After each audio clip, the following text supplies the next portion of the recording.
Euzubillahimineşşeytanirracim. Bismillahirrahmanirrahim. Müslümanlar bir binanın taşları gibidirler. Birbirlerine bir binanın taşları gibi kenetlenmelidirler. Yine Müslümanlar bir vücudun azaları gibidirler. Bir azada bir rahatsızlık olduğu zaman bütün azalar, bütün vücut bir bütün olarak rahatsız olmaktadır. Aynen bunun gibi İslam topraklarının herhangi bir yerinde Müslümanlar bir zulme uğrarlarsa bütün Müslümanların o acıyı birlikte hissetmeleri gerekiyor. Sadece acıyı hissetmekle kalmamaları, o acıya müdahil olmaları gerekiyor. O kardeşlerin acılarını gidermek için seferber olmaları gerekiyor. Biz de burada şu an Filistin'de kardeşlerimizin maruz kaldıkları zulme en azından kendi çapımızda kendi çocuklarımızın duyarlılığının bir sonucu olarak buna bir ses vermek istedik. Bu anlamda binada bulunan 3 okul, Siirt İbrahim Hakkı Kız Anadolu İmam Hatip Lisesi, Milli İrade Kız Anadolu İmam Hatip Lisesi, bir de İbrahim Hakkı Kız İmam Hatip Ortaokulu. 3 okulun birlikte organize ettiği bir kermes, bütün geliri Filistinli kardeşlerimize ulaştırılmak üzere böyle bir kermes düzenledik. Bir nebze de olsa en azından sorumluluğumuzu yerine getirmek, vicdanımızı rahatlatmak, her ne kadar bununla görevimizi tam olarak yerine getiremesek de bir nebzede de görevimizi yerine getirelim. Yine Filistin davasını gündeme getirelim. Çocuklarımız Filistin'in bizim topraklarımız olduğunu bilsinler. Kudüs'ün önemli başkentlerimizden bir başkent olduğunu bilsinler. Kudüs'ün Konya'dan daha yakın olduğunu, Kayseri kadar bize yakın olduğunu bilmeleri gerekiyor. Çünkü biz Müslümanız, topraklarımız, vatanımız Müslümanların olan, ümmetin olan bütün topraklardır.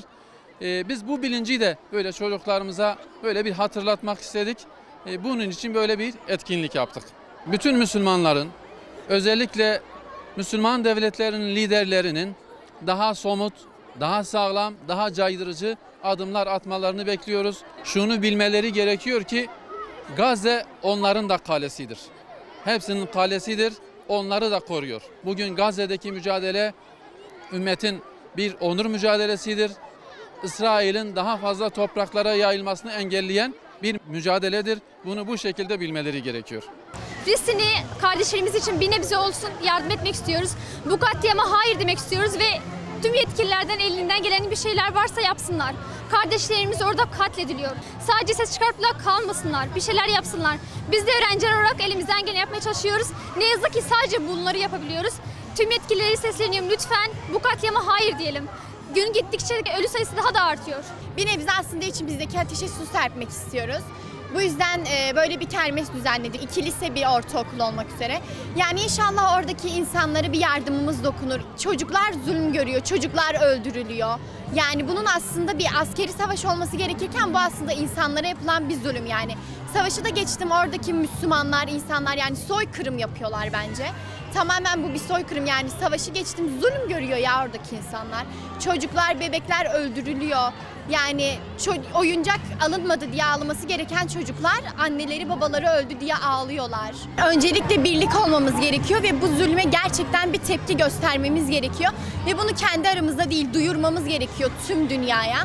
Yani artık Müslüman insanları geçtim.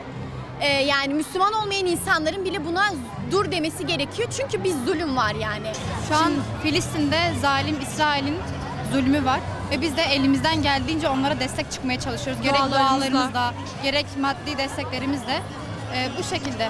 Ya dünyanın da buna tepkisiz kalmayacağını umuyoruz ama ne yazık ki durum öyle olmuyor. Tepkisiz kalan çok insanlar var. Lütfen insan yoksunu gibi davranmayın lütfen.